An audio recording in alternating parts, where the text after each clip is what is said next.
Well, hello, everyone. We are here at Ralph Wilson Stadium, where the Browns had an absolute clunker to the Buffalo Bills. They dropped to 7-5, but of course, the big news of the day was the fact that Brian Hoyer was benched after his second interception of the afternoon.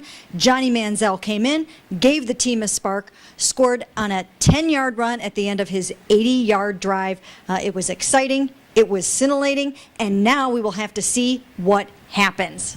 Yeah, Mike Pettin saying after the game that no decision would be made until at least Wednesday.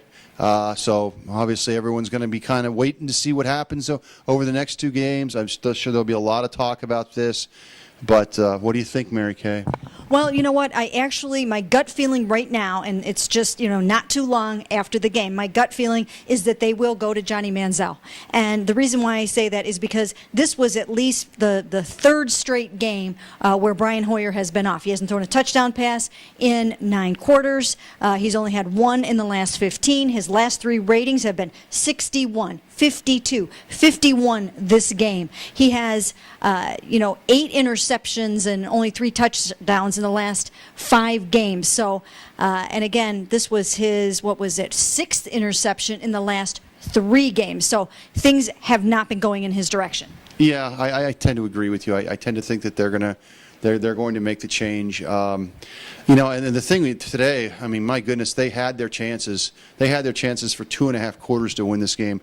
Early in the game, they were 0 for 2 in the red zone.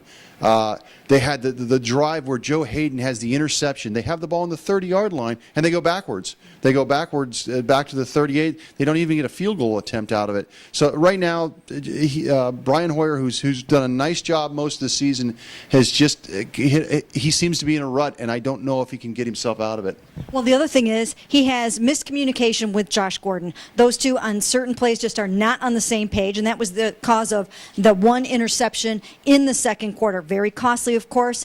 You just can't be throwing picks, but those two guys, just really, aren't connecting the way they would need to in a game of this magnitude. Yeah, and you see why. I think early on people were saying he's not going to be our savior right away. Like you said, the first interception looked to me he ran the wrong route, or Brian was expecting him to do something that he didn't do.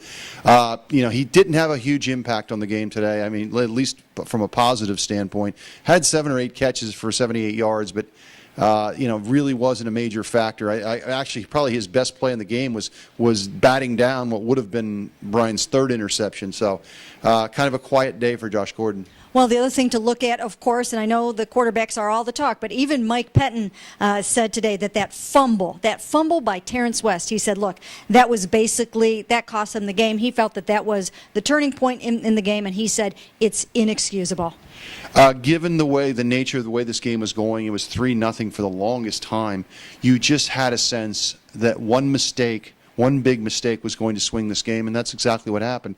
Terrence West, fighting for yardage, loses the ball. This is literally 10 seconds after the Bills finally score a touchdown to go up 7-3. Terrence West fumbles the ball. Nobody on the Browns just goes over, and all he had to do was tag Hughes. He gets up, runs in the end zone, and for my money, the game was over. Yeah, you know what? It really was. Again, 2 touchdowns in the span of 10 seconds to make it 14-3. At that point, it really was over. But you know what? Brian Hoyer, again, and that offense couldn't muster anything against. Now, this is a good defense. And it's, again, another 4-3 defense, and they've struggled all season. For the most part, they did shut down the run. Through 3 quarters, they were only averaging 1.7 yards per carry. They didn't end up very well. So lots of things going wrong, and they squandered another good defensive effort.